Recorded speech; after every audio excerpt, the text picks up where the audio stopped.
출판 때부터 논란이 됐던 전두환 전 대통령의 회고록이 결국 1권에 대해서는 판매 금지 가처분 신청이 내려진 상황입니다. 아직 서점에서 판매가 되는 곳이 있다는 얘기가 들리고 있는데, 그래서요, 이 판매하는 것을 목격하면 제보를 할 수 있다고 합니다. 그리고 이 제보를 하게 되면 전두환 전 대통령 측에서 500만 원씩 지불을 해야 된다라고 하는데, 글쎄요, 이게 뭐 어떤 현상금 같은 개념인가요? 아니면 어디다가 누구한테 지불을 하는 건가요? 아니, 그거는 현상금이 아니고요. 네네네. 그 가처분, 저는 우리가 이제 소위 임시지위를 정하는 가처분이라고 그러는데, 네. 그걸 갖다 가처분 명령을 받은 사람이 네. 지키지 않으면은 네. 이걸 어떻게 강제할 것이냐.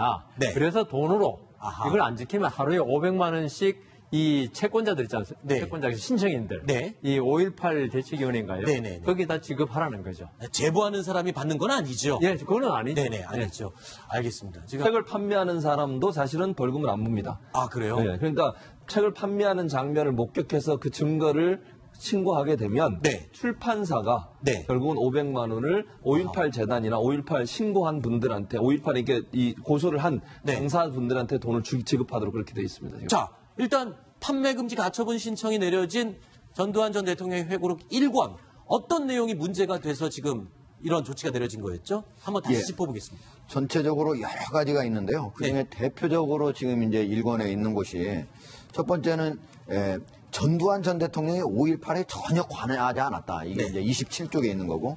그 다음에 5.18 당시 헬기 사격이 없었다. 네. 지금 이제 지금 남아있는 전남도청에 그대로 헬기 사격 그 흔적이 남았지 않습니까? 네. 그거. 그 다음에 전남도청 5월 21일 얘기입니다. 전남도청 앞 발포 직전에 시위대의 장갑차에 치여가지고 계엄군이 사망을 했다. 오히려 거꾸로 이제 네. 하는 얘기죠. 그런 등등은 도저히 사실이 아니고 네.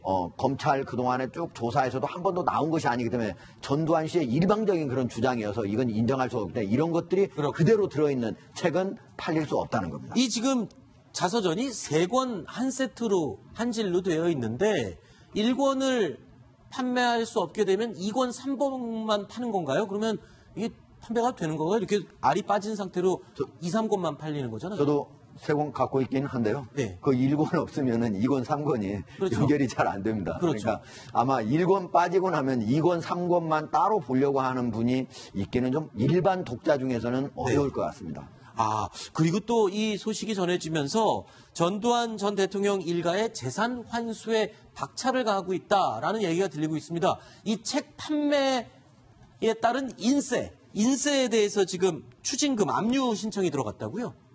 그러니까 지금 전두환 대통령이 네.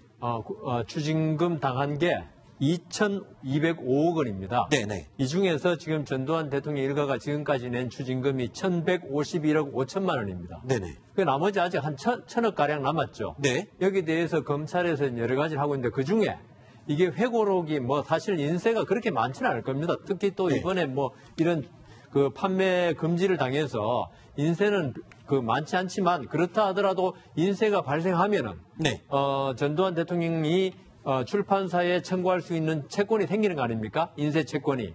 요걸 검찰에서 네. 압류하고 아하. 추심하겠다. 아하. 지금 이렇게 나온 거죠. 그러니까 전방위적으로 압박을 가하는 거죠. 길주균 차장, 그러면 몇 권을 팔아갖고 그 추징금 1,053억을 갚을 수 있는 겁니까? 계산해보세요. 예, 지금 저게 한 권에 네. 23,000원입니다. 23,000원 아까 한 권에. 말씀드렸지만 이게 3권 원래 한 세트 아니겠습니까? 그렇지만 네. 1권은 못 팔게 됐으니까. 그렇죠. 2권만 팔 수 있죠. 그럼 46,000원이 계산이 되고요. 네. 통상 인세는 아직 공개적으로 밝혀지지는 않았지만 한 10% 정도 된다고 가정을 하고요. 네. 그랬을 경우에 이제 인세가 2, 3권이 팔리면 4,600원이니까 네. 저거를 이제 지금 1,000억 원, 1,053억 5천만 원을 다 채우려면은 네. 2,300만 세트. 그 대한민국에 그 투표권이 있는 사람이 한 2,500만 되거든요. 거의 모든 성인이 한 세트씩 사야지 취직금을 다 낼 수 있는 그런 상황입니다. 불가능한 거네요. 네, 우리나라 남한 인구의 절반이 이 책을 다 사야 되는데요. 교과서도 그렇게 팔리지는 않을 것 같습니다. 자, 전 대통령의 일가 추징금 문제 오래전부터 논란이 계속되어 있었죠. 2013년도 9월인가요? 이때 당시에 완납을 약속했던 장남 제국 씨의 이야기를 다시 한번 목소리 들어보겠습니다.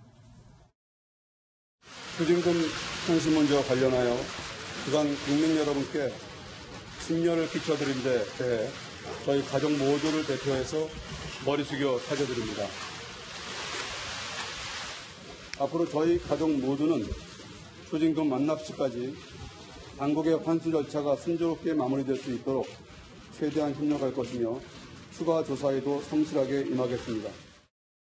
최 교수님, 예. 지금 전두환 전 대통령 일가의 이 추징금 만료 시한이 2020년이에요. 그럼 얼마 몇 년 안 남았습니다. 얼마 안 남았어요? 3년 남았어요. 3년이잖아요. 네, 3년 남았어요. 3년 남은 기간 동안 1,053억 5천만 원. 글쎄요, 이게 지금 추징이 가능할까요? 제가 지금 전두환 전 대통령의 행동을 보면 네. 못할 것 같아요. 지금 아니 아들이 나와서 분명히 저렇게 약속했지 않습니까? 저게 왜 약속을 했냐면 2013년 6월에 전두환 추징법이 통과가 됐어요. 그렇죠. 그래서 그때 연기를 시켜놓은 거거든요. 2020년까지. 그 법 통과되고 나니까 비난 여론이 엄청나게 쏟아졌거든요. 네. 그때 나와서 했던 약속이에요. 네. 근데 지금 약속을 제대로 안 지키잖아요. 네. 전두환 전 대통령 뭐 골프 치러 다니시고 여러 가지 일을 하면서 돈 한 푼 없다고 계속 발뺌하고 있는 거 아니겠습니까? 네. 저 돈 낼 의사가 없어요. 제가 볼 때는. 그러니까 저는 이거 추징법 다시 한번 통과를 더 시켜야 돼요. 2020년까지 못 받을 것 같으면 네. 더 추징을 해야 돼요. 끝까지 받아내야 됩니다. 1,053억 원. 이거 보면요. 이때 당시 2013년도에 이 전두환 추징법 통과되면서 2020년까지 딱 돼서 야, 저때까지는 받아내겠지 했는데 세월 진짜 빠릅니다. 그러니까 계속 버티는 3년밖에 안 거잖아요. 남았어요. 네, 그러니까 3년밖에 안 남았는데 계속 버티는 거 아니겠습니까? 네. 지금 거의 한 6년, 7년을 버티는 거 아니겠어요? 네네. 저렇게 그냥 버티면 된다고 생각하는 자세가 네. 저는 정말 전두환 전 대통령이 우리나라에 했던 짓을 생각하면 저런 행동하면 안 되는 거죠. 책임감 있게 재산을 다 팔아서 내야죠. 안 내고 있는 게 정말 국민을 분노하게 하는 요소라고 생각합니다. 이게 벌금하고 추징금이 성격이 달라가지고 네. 벌금만 안 내면 노역장 유치라고 하루에 그렇죠. 뭐 황제 노역이란 말도 있지만 하여튼 그 전두환 대통령을 노역장 유치해가지고 그 교도소에 가둬갈 수 있는데 추징금은 그게 불가능해가지고 그렇죠. 아주 안타까운 일이 지금 벌어지고 있는 거예요. 네. 그런데 이제 검찰이 네. 저거 이제 그 추징법 통과한 다음에 열심히 찾았거든요. 네. 원래는 전두환 전 대통령의 자신의 재산만 뺏을 수가 있었죠. 근데 이제 법이 전두환 추징법이 된 다음에는 가족 그리고 그 돈을 가져갔던 사람까지도 할 수가 있었던 거죠. 그러니까 저게 앞으로도 사실은 추가로 수사를 한다고 하더라도 앞으로 더 나올 재산은 사실은 별로 많지 않을 것으로 저는 법적으로 밝혀낼 수 있는 재산을 말씀하시는 거예요? 예. 알겠습니다. 8가지 이야기 살펴봤습니다. 9번째 이야기 준비되어 있습니다. 저희가 오늘 8위로 꼽은 소식입니다. 화면으로 확인해 보시죠.